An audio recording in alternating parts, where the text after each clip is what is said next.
Ladies and gentlemen, once again, my dad, Tom Izydore.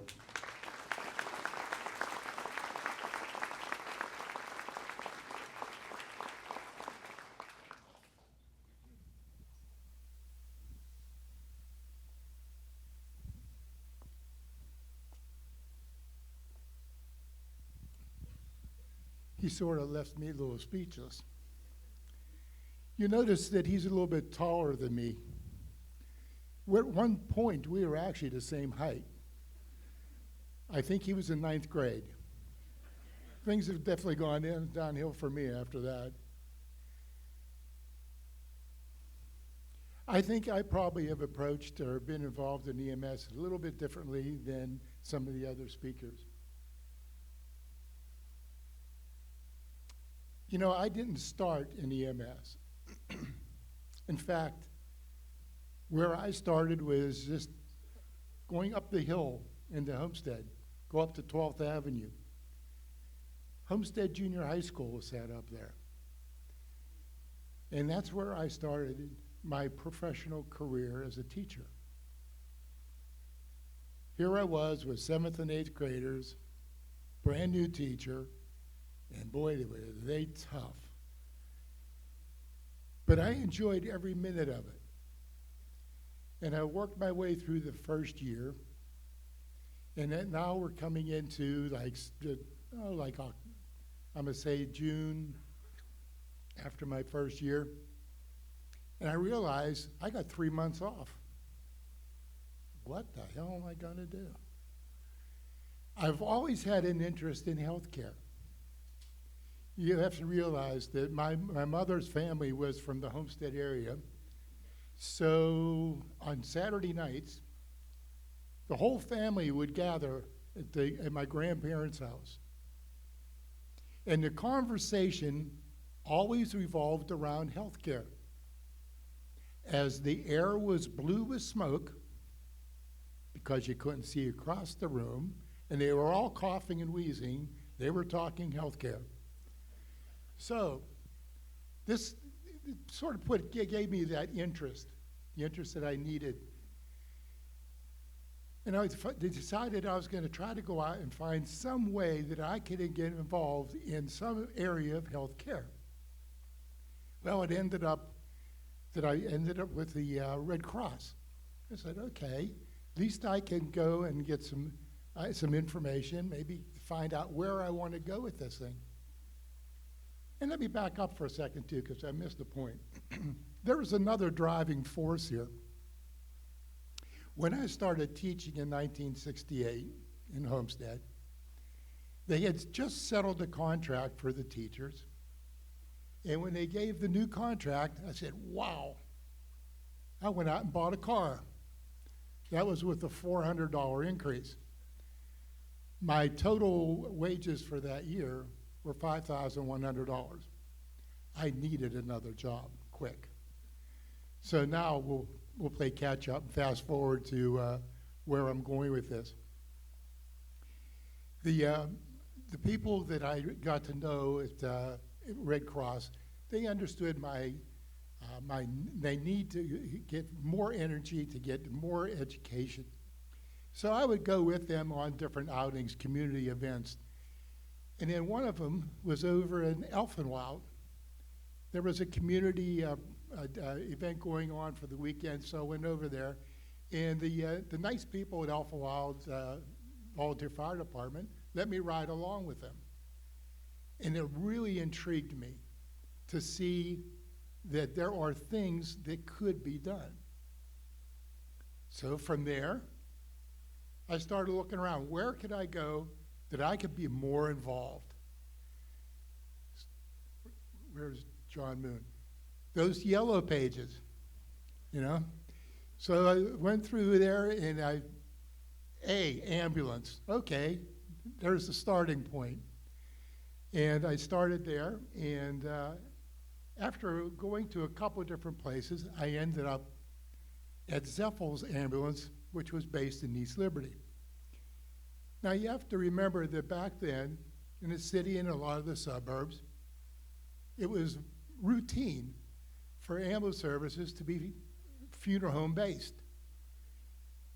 You know, I think Norm mentioned about the straight line ambulances versus the high boys.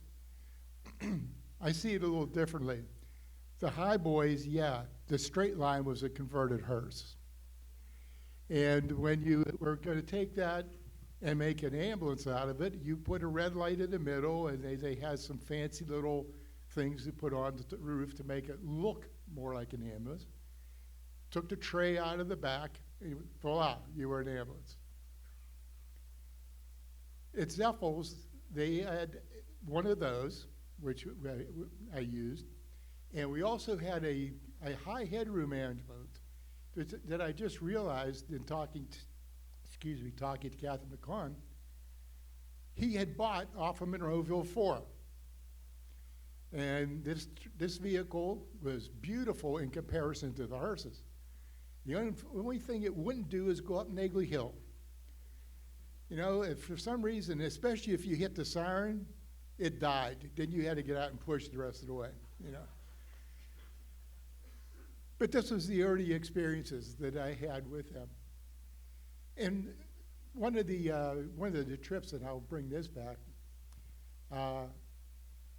we got a call from Pittsburgh Hospital. They wanted to transport a patient from Pittsburgh Hospital to Cleveland Clinic. And the boss said, you're up, but you're taking a nurse, and you'll have to bring her back. No problem. So my partner and I, we go over, we pick her up.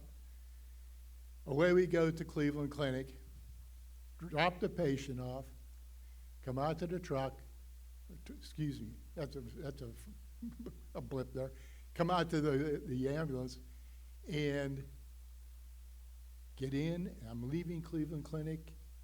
And you know how those old Cadillacs had a big dashboard in front of them? And I put the clipboard up on the dashboard. Mistake. Made the turn, and that clipboard slid across that dashboard, right down into the steering wheel, and locked me into a right turn, right into a parked car. So, hello. I find out later that she was terrified that I was going to throw her out and make her walk back to Pittsburgh. I didn't do that. She ended up being my wife, though, so it was a fair trade-off, you know. Zeffels was an experience. They ran a lot of transfers because that was one of their big money makers, but they also ran a lot of emergency work because the city wasn't in operation yet. And I still wanted to get more education. Well, along came this ambulance attendance course. I think, Bob, I think you had a picture of it up on your screen here. And I went through that program. And then there was a course that was called the EMT course. So I joined that, and I went over, and I was actually at a school over in Sharpsburg. And who was the instructor? Glenn Cannon. Now, you know, this man had just that attachment. He had that ability to draw you in and get you interested. And he had me hooked like within the first 5 minutes. What could I do to get more involved now? Fast forward a little bit. Along with so many other people here, we find out about this EMT2. 2 meaning the number 2, not the other one. Of course, this is being run by Columbia Hospital out in Wilkinsburg. So Dr. Shatner was in charge of it, and there was a Celie Olson, it was one of the nurses, and Nancy Whitling. And they more or less sat there and they described things to you about what they were going to do and what you were going to learn. One of my partners there was in the class was Jim Sutton, who ended up going with the city, and Mike Chichwalk. Now, the people from the early parts of the city may remember those names. We took the course, and we were not the best of students. We had more fun squirting bicarbs across the room and, making nasty little jokes amongst ourselves. Of course, they were all clean. Then we got through this.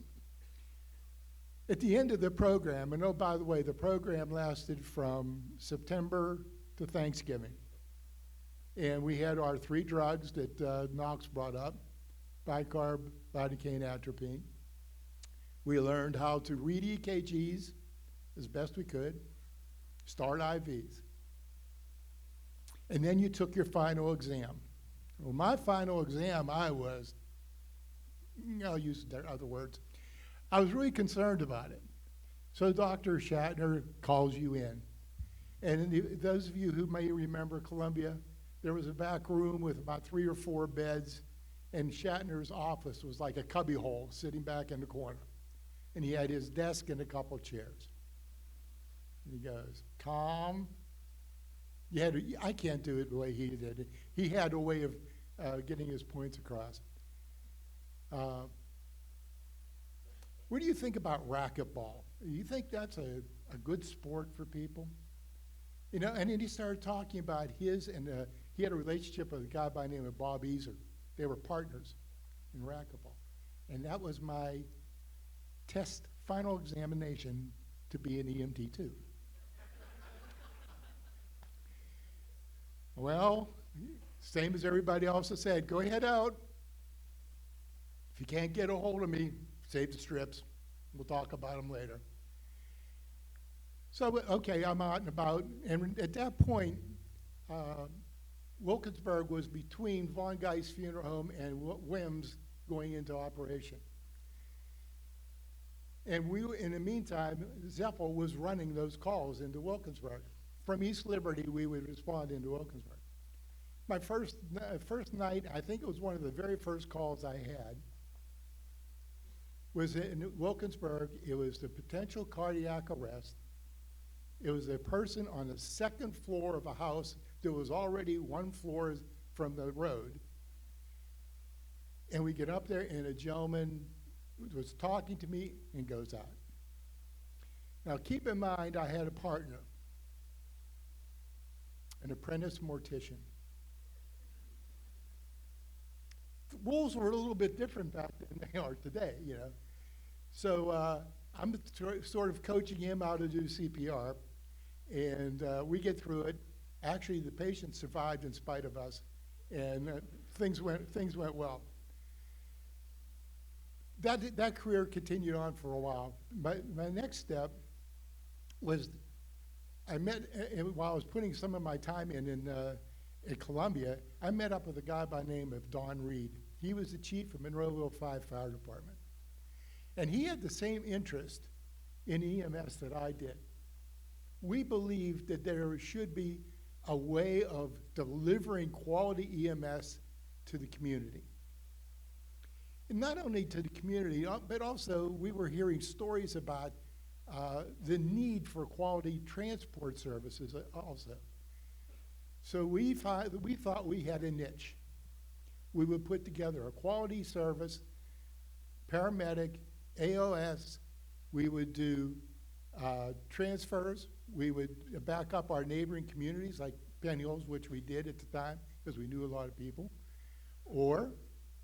And we also, if you had a neonatal transport in the city of Pittsburgh, we were doing them. And our people got to learn a lot of pediatric stuff that way. But there came a price of doing this. And again, I'm backing up a little bit, and I got to watch my time here. When Dawn and I decided to do this, it was like, okay. I went home.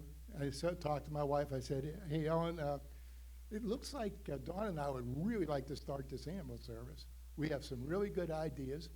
We think we can service the community. We can service the hospitals in a good way. She said, okay. How are you going to pay for it? Woman. How are you going to pay for it? Usually they want to spend the money. No, she wants to pay for it. I said, okay, No big deal. We're going to get a chattel mortgage. She said, what's that? I said, we're going to put our house up as collateral to buy these ambulances. After I picked her up off the floor, and we moved on, we finally came and we were able to get it started.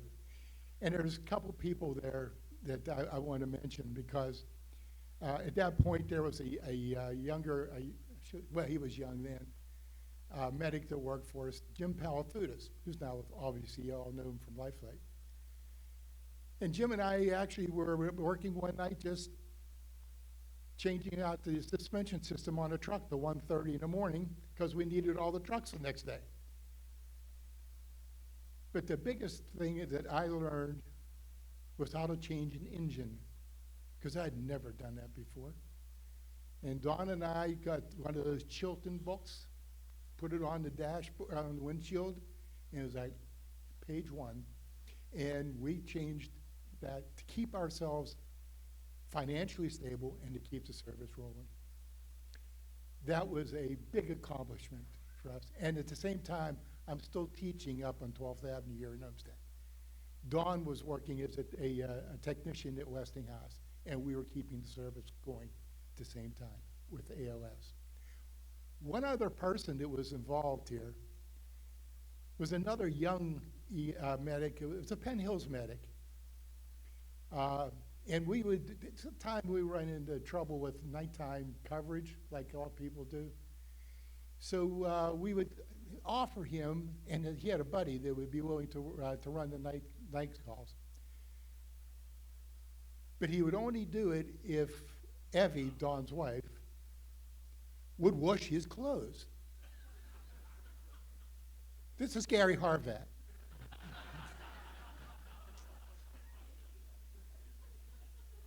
So Terry, I don't know if you were dating Gary at that point, but if you were, he had clean clothes, okay?